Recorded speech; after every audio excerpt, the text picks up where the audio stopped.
It's just trying to figure out how to understand it. So the Specie Resumption Act, they actually took more currency out. Okay, so they reduced it from 450 to 350, and then they even took more out, and it leads to something called deflation. When they put more money in the economy, what are they trying to do? Create inflation. Okay, so they actually deflated, they created deflation. Okay, so just before we move on, make sure everybody gets it. Who favors soft money? Farmers, right? And small businesses, things like that. Who favors like hard money? Good, huge companies. Big business, banks. Investors. Investors. Yeah. Anybody who deals in exports and imports, because England and France and other countries don't want our greenbacks. They could care less about American dollars. They want gold and silver. Okay? Those are the advocates for that. All right, moving on. Okay, debtors push for silver. Okay, so we just said they prefer, and actually I guess we better make sure you understand. Does everybody get how money works? Just like when it's on the gold standard, like this old way. How do they know how much money they can print? The Based amount on of the money. gold standard. The amount of money there's gold, no? When it's gold, when it's a bimetal currency, they can print enough money equal to 16-to-1 ratio of gold to silver. Well, but you can only have as much money based on the gold standard. You can only have as much money in circulation as the gold you have in the Federal Reserve. Okay? Does that make sense? Mm-hmm. The problem with the gold standard is gold is not a renewable resource. There's only so much of it available. Yes? 16-to-1 as in like $16 to... Like the ounces. It's like a weight situation. So basically what they did in like, don't write this date down, but I want to say it was 1837. The federal government decided that 1 ounce of gold was the same as 16 ounces of silver. Okay, they created a ratio. Okay, and debtors want to inflate currency by adding more to it. Okay, by the time we get to after the Civil War, by the time we're in the 1870s, during the war, the Civil War, they kind of went off that 16-to-1 ratio thing. Okay, because it's wartime. We don't go off the actual gold standard until 1971 under President Nixon. But during World War I and World War II, guess what we went off of? The gold standard. The government had to have the ability to print money because we had to beat Nazism, right? So 1870, in the 1870s, the federal government goes back to the 16-to-1, okay, the 16-to-1 ratio. Okay? And why did debtors want silver so bad? They wanted to be able to inflate their currency so they could pay back their debts, right? Most people in debt need inflation. They need more money. Hey, when inflation happens, like let's say my house mortgage, I think we pay a couple $1,000, a little over $2,000 a month or something for a house payment. If inflation occurs, which it has in the last year because of COVID, it's gone up like the most it's gone up in 100 years or something. It's gone in 1 year, inflation went up 6% or something, almost 7%. My mortgage doesn't go up. It just means that there's more. Does that make sense? Stuff's more expensive. That means on average the people in America have more money in their pocket, but my mortgage doesn't go up.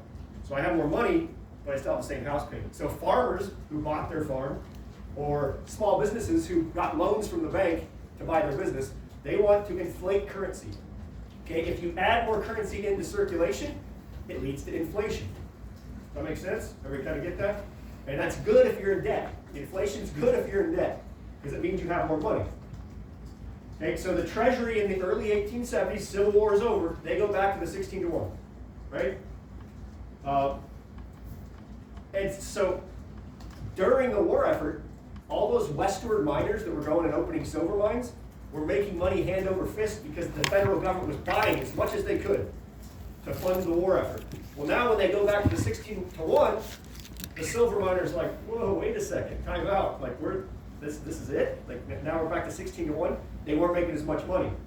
So basically, most miners, to try and sort of stick it to the government and convince them to knock it off, stop selling silver to the federal government to coin silver dollars and stuff.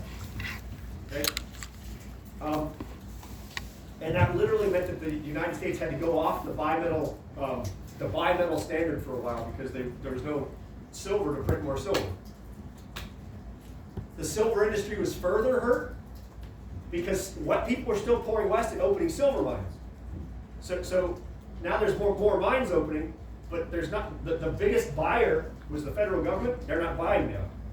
So miners are upset, which means farmers are upset. You guys sort of are starting to figure out how the farmers and the miners are sort of connected? Because farmers want that too. The miners want somebody to sell it to, and the farmers want that in circulation because that means they can print more money. Right? You can print more greenbacks if you have something to back it with. Okay, so, and you can make more silver dollars. That's currency you can pay your loans off with. Right? So most people in the West called it the crime of 1873. Okay, this the federal government going back to 16-1. And us going off they basically quit printing silver dollars because they didn't have the silver to print anymore. The crime of what? The crime of 1873. And all those silver mining states and territories are crying out saying, hey, look, we have to, something has to give, right? We have to return to earlier silver prices. This 16-1 thing is old. The Republicans refused, and so did President Grant. And it's going to lead to something called, it's up here in the things, you can spell it, the Bland-Allison Act of 1878.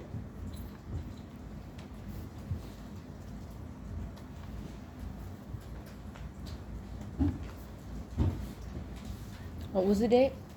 1878. What? The Bland-Allison Act, 1878.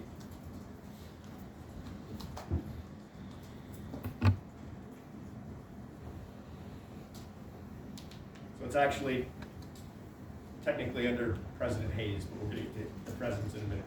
So the Bland-Allison was basically a compromise. Okay, this was one of those acts that's a compromise.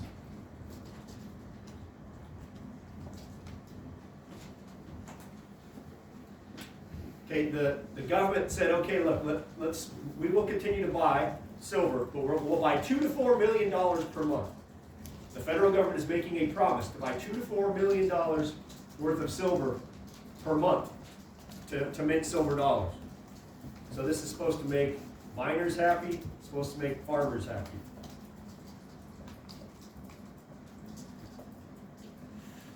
Okay, but we're not changing the ratio. Okay, but we promise we'll buy it. That's a customer. Yeah. How much was it? 2 to 4 million a month. Which now, and that's not per mine.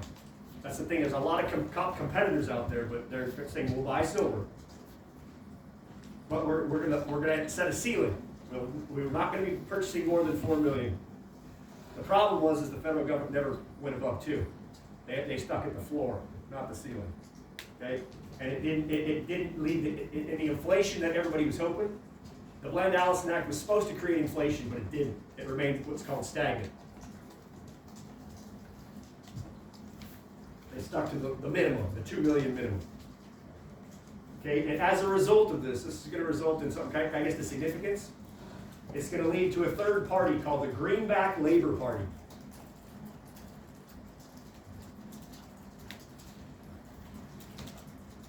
You Yes.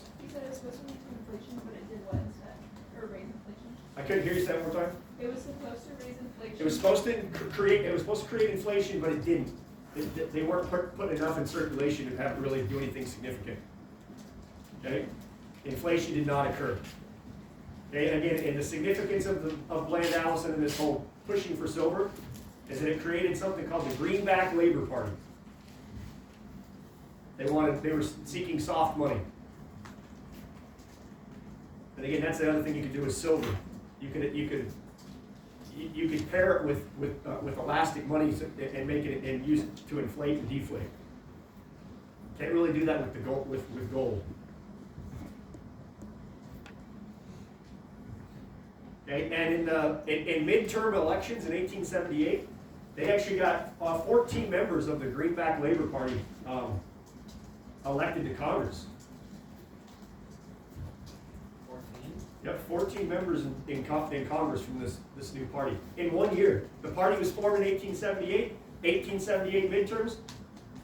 They're winning elections. That's how big this issue was. That never happens. That never happens. You form a new political party, you usually have to be around for a few years before you start getting some backing. This was back overnight. 14 members into Congress. I mean, that's not significant to get a lot done. It just shows how big of an issue this was. Okay, so now we're going to back off of the silver thing for a minute. Okay, we're going to kind of shift gears to another topic, and we're going to start to put together the Gilded Age and some of the presidents of the Gilded Age, the presidential elections. We'll talk about politics in the Gilded Age. So we're going to talk about Democrats, Republicans, different presidents. But first we've got to establish what the heck this thing even is. What the heck is the Gilded Age? First of all, you guys just took the quiz. Who coined the term? Mark Twain. Mark Twain coins the term. Okay, the Gilded Age, it's this metaphor for all of the opulence of the Second Industrial Revolution. And I guess, you know, if something is gilded in gold, you know what that means? It's not solid gold. What is it? It's gold leaf. It's contained in gold. So it was referred to as the Gilded Age because on the outside, it looked beautiful. Golden, solid gold. Everything's great. Progress.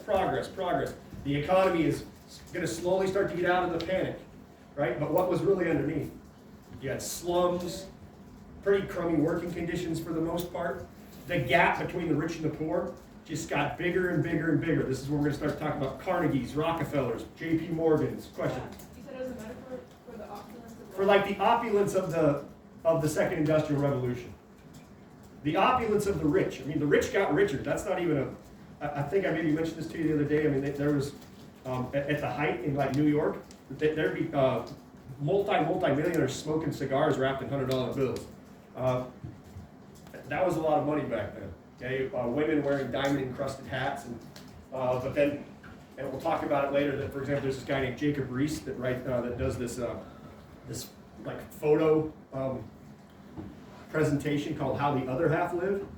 The slums were disgusting. All the opulence that these rich millionaires had was on the sweat of and hard work of immigrants and people that were making pennies, living in disgusting, horrific conditions. And I'll show you some of those pictures when we get to urbanization, because America's cities are exploding. Okay, so it's also known as the age of forgettable presidents.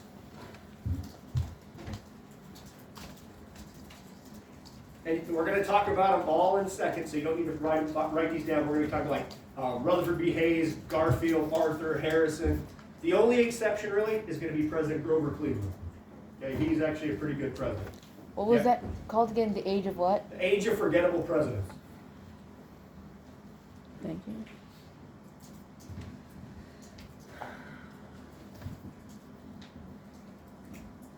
It's also the most highly competitive politically in U.S. history.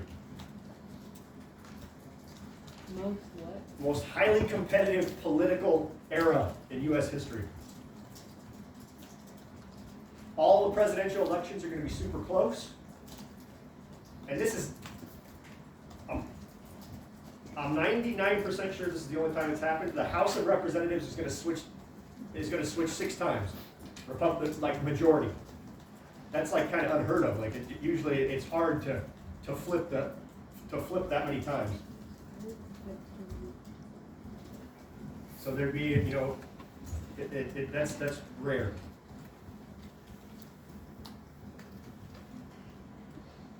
And one more thing you probably might want to make a note of, between 1869 and 1891, you see the highest voter turnout in presidential election history. What was the year?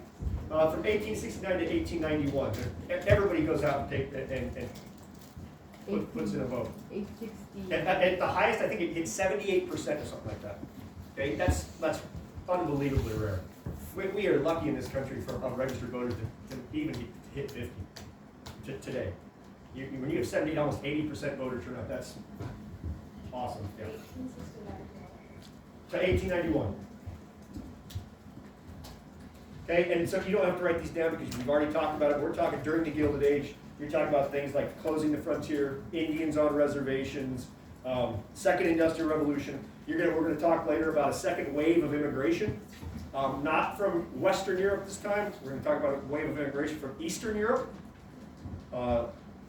We'll get into that later. Okay, but Eastern European immigration, political corruption is rampant. Okay, and it's also going to be the rise of big business. Okay, so let's first hit the. And I don't care what letter you use. I had, era of forgettable presidents. Most highly competitive politically was my B. And whatever letter you're using, I'm totally fine with it as long as the Roman numeral matches. Social issues are going to drive party politics.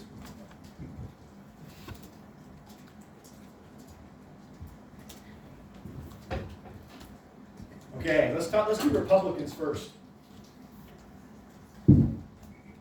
Okay, GOP stands for Grand Old Party. That's the Republicans.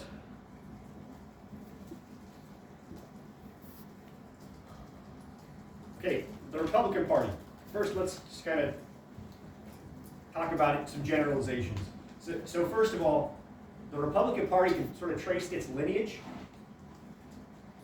like back to Puritanism. Okay, that was the more, remember when the Democrats and Republicans kind of split? It was the more Puritan regions that sort of went Republican. Okay? They believed that the government should be involved in not only economics, but in people's moral affairs, guiding Americans to be good citizens. What was that? They believe that not only should the government be involved in economic growth, but they should also be in moral growth, involved in moral growth, making Americans good people. And they tended to be more white Anglo-Saxon Protestant.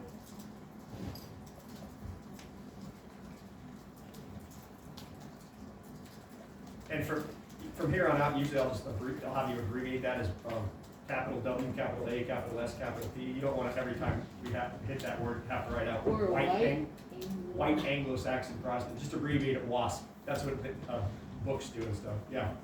What are those Anglo-Saxon? So like most Anglo-Saxon race is from England. Like they came from England.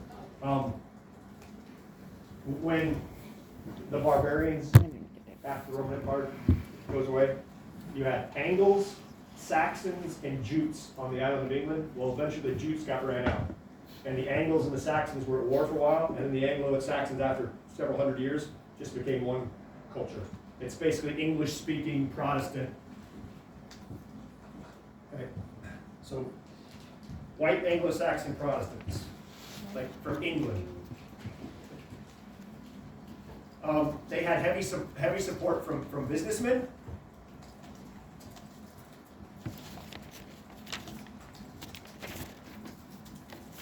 They also had support from like small towns and rural communities in like the New England region. They obviously had heavy support from African Americans. Had support from businessmen.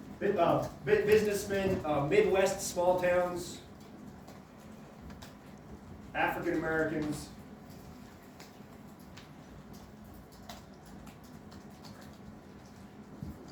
And they believed highly in this theory. And I'll give you a second to get caught up. Ready? It was called the identity of interest argument.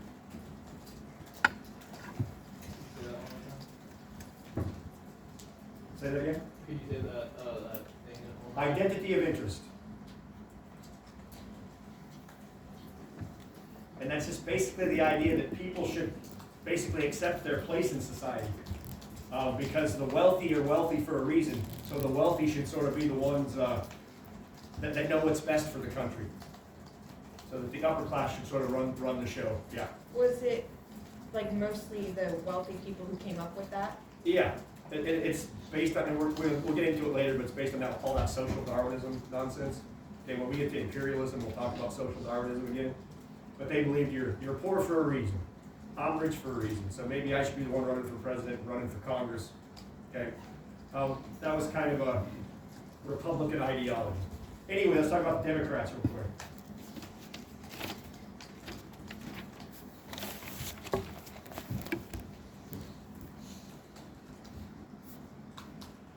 They tended to be more, a little bit more of the common man, supported by more of the common man. Again, remember, they were really consisted of a lot of Lutherans and Catholics. Okay, Lutherans and Catholics, especially the Irish.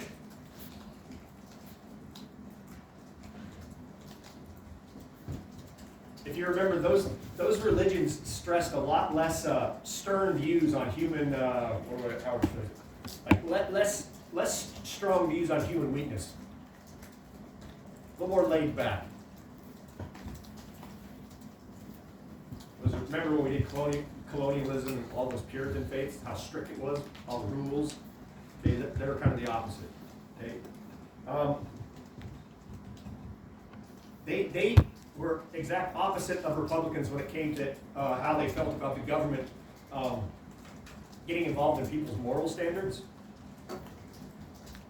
That way they kind of didn't think that the government, that's the government's responsibility to teach morality. They got a lot of support from obviously the Solid South, right? That voting bloc that since the Civil Wars basically for a long time could always vote Democrat.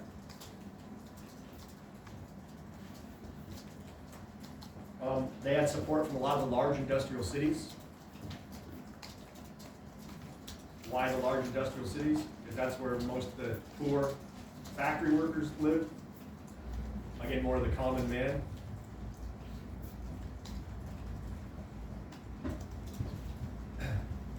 And also industrial cities are where immigrants, I guess the best example we could give you is New York. And why did the Democrats dominate New York? Political machines, right, like Tammany Hall.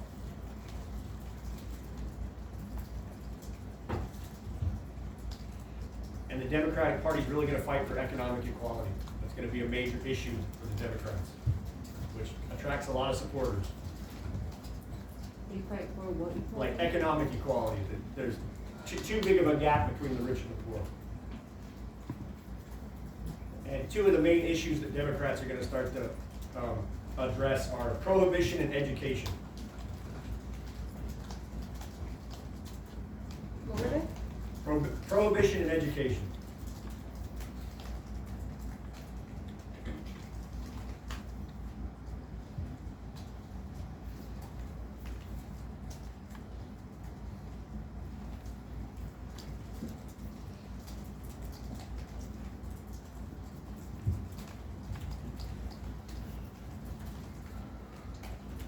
Right.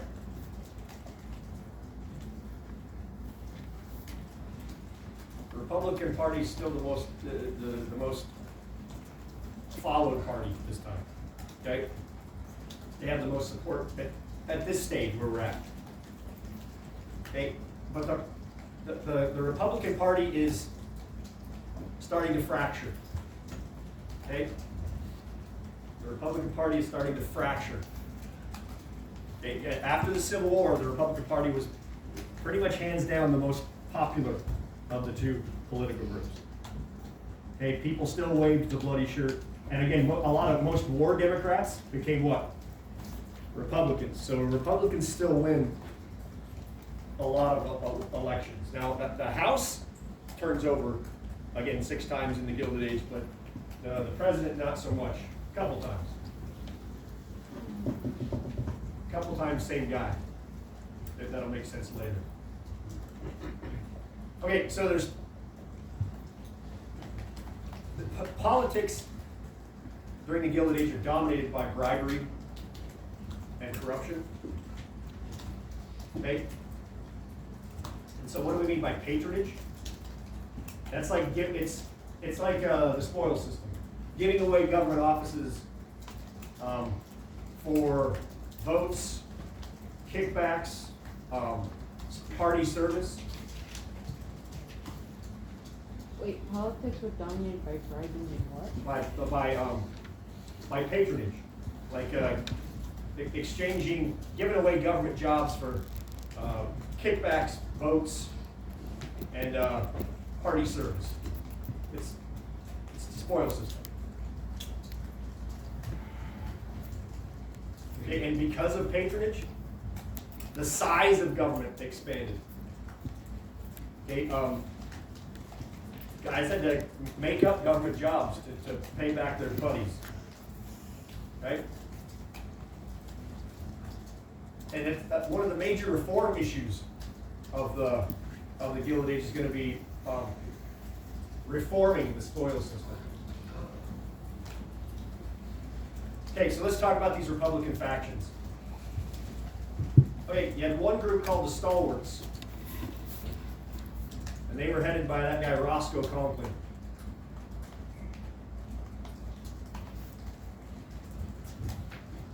And he was a U.S. senator who favored the spoils system. Okay, Stalwarts favored the spoils system. They believed in patronage. Okay, again, all of these are Republican. So on our, remember our political spectrum when we talk about politics, left wing, right wing, Democrat, Republican, the Stalwarts, they'd be the guys way over here. Old school, interpret the Constitution exactly how it says, right wing Republicans. They believe the spoils system, we've always done it, spoils system's a good thing. Okay? Then you got the half-breeds, excuse me. This word, or that kind of, it sounds very bigoted, but it was basically coined by the Stalwarts, accusing these guys of being half of a Republican. Okay? And they were led by a guy named James Blaine. He was a congressman. And the half-breeds favored civil service reform. Okay? And they would have been, half-breeds would have been on our political spectrum like 1 or 2.5 steps to the right. Not way over there with the Stalwarts. They said, maybe some government job, but we need to reform this. This is out of hand. Okay? Wait, they supported civil what? They supported civil service reform. Okay? And then you have the group that you read about called the Mugwumps. And they were represented in thought by this guy named Thomas Nast. Okay? And they were the more liberal. So they were the more like, one step, maybe even 1 foot on the middle, and then 1 foot to the right. And that term mugwump refers to a type of bird, and it supposedly it always stood on the fence sideways, so its rear end was on this side of the fence and its head was on this side of the fence. So they're the very liberal Republicans. So Stalwarts, uber conservative, half-breeds, they're like the moderates. Okay, and the Mugwumps are like the liberal Republicans. Okay, kind of standing 1 foot on the line, 1 foot off. Make sense? It's going to fracture the party.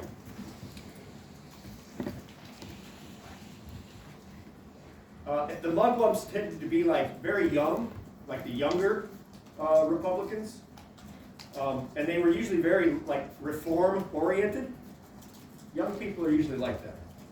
Okay? It wasn't a bunch of older people who were protesting Vietnam. It was young, college age. This is the younger Republicans. They were 100% against against corruption. 100%. Not just civil service reform. They thought that the whole patronage and spoil system thing was absolutely 100% wrong. They were hugely in favor of more legislation to help African Americans. Yeah. Wait, never mind. It says right there. Never mind. Got it? Okay. Yeah. And you're going to see within the Republican Party so much infighting in the 1870s, 1880s, even into the 1890s. Fighting within the party.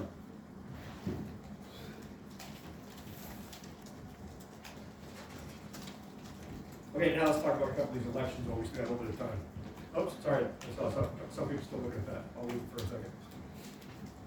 When I see stop typing, I'll move ahead. Mugwump supported what about African Americans? Like more legislation to help the plight of African Americans.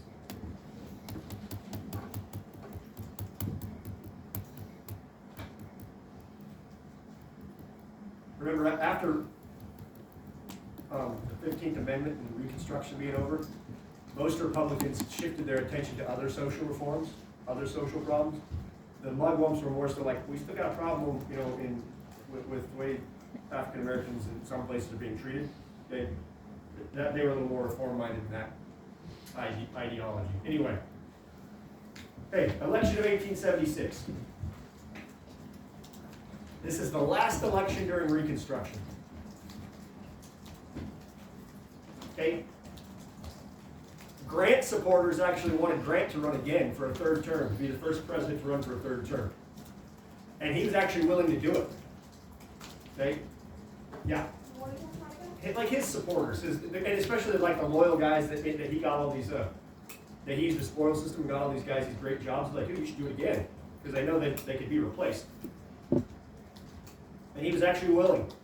Okay? But the Republican Party wasn't.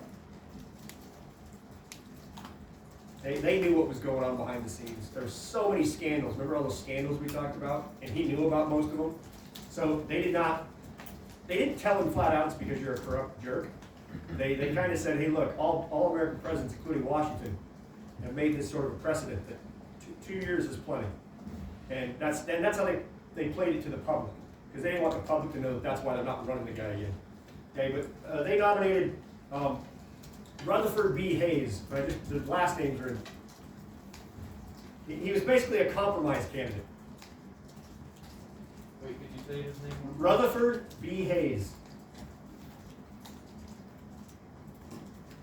Which of the Republican factions do you think wanted Grant to run again? The stalwarts, right? They were the ones that had they were the ones who were accepting graft and spoils, patronage. So this was a compromise candidate. Okay, all three factions, stalwarts, half-breeds, mugwumps, said, hey, this guy, he's kind of a more, not quite all the way over here Republican, but he's more like a kind of half-breed Republican. Okay, he's a compromise candidate, and he's from Ohio. And the Democrats are going to nominate this guy, Samuel Tilden. He was from New York.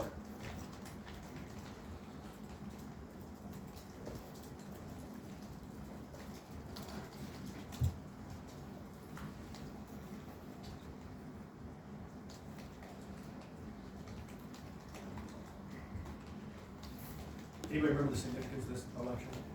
Kind of. We talked about it, then you had Christmas break, and all right, anyway, we'll get to it. I just want to hear this. One person actually kind of quietly raised their hand first reading. Actually had it right. Okay, so when this thing ends, okay, basically the election results, it's a tie. But Tilden actually had the most popular vote. He actually won the popular vote. But they discovered voter fraud in Louisiana, South Carolina, and Florida. So they were, yeah. What's voter fraud? Voter fraud is where there must have been some illegal ballots and maybe they built a commission to investigate it. And that created a government commission to investigate it. But it's not like today where it's a little bit easier to investigate because the computers count the ballots. It could have taken over a year to get to the bottom of it. Okay? And even to travel down there, to get this commission from D.C. down and back and forth in these states to figure out what the heck's going on would take ages. Yeah. Could you say those states abbreviations? Yeah, South Carolina is SC, Florida's FL, and Louisiana's LA. So voter fraud, basically, they had to come up with a compromise. It's called the Compromise of 1877.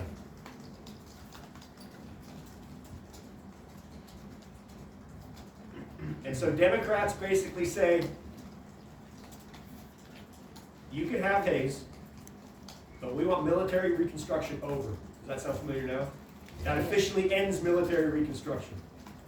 Without that election result, military reconstruction probably happens for another couple presidencies. Okay? Because the South wasn't rebuilt yet. Right? And now African Americans' treatment in the South is going to be horrible. Yeah. Could you repeat that, please? Just the. Yeah, they said Hayes could become president, but military reconstruction in the South has to end. All the last federal troops gotta go. You gotta remove them. Thank you. And Republicans agreed. At least they got to keep office.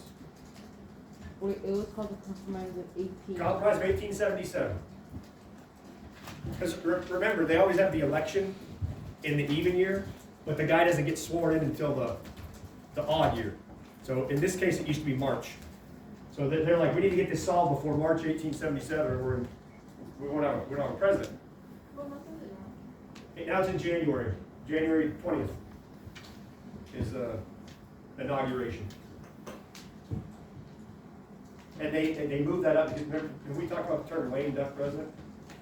We have not? It's called the lame duck period, when a president knows, like, for example, that he lost. Oh, yeah. Because the election's in November, Oh, yeah. right? So election's November. If you had to wait all the way to March, you have a guy in office like, I didn't get elected. So you get this big span of time where you can just sit on his butt and do absolutely nothing. And it can impact the economy, the country. So now it's over in November, you get things squared away in December, and in January he's in. So it shortens the lame duck period. Yeah. Oh, what was that again? Lane It's what? called lame duck, Oh. a lame duck period. So they basically had to get this figured out before March. So that was the compromise. Okay, it's officially the end of Reconstruction. All right, let's jump ahead 4 years. I can get one more election in.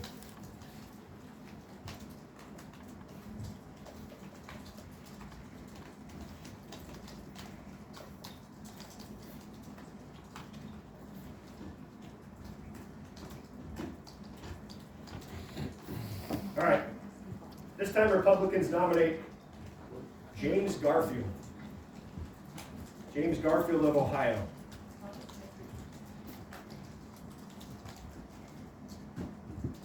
Okay, and the Democrats nominated Winfield Hancock.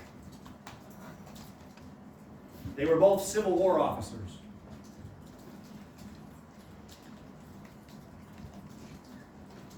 What was the first name of the Democrat? Winfield. Winfield Hancock, Democrat. Both were Civil War officers.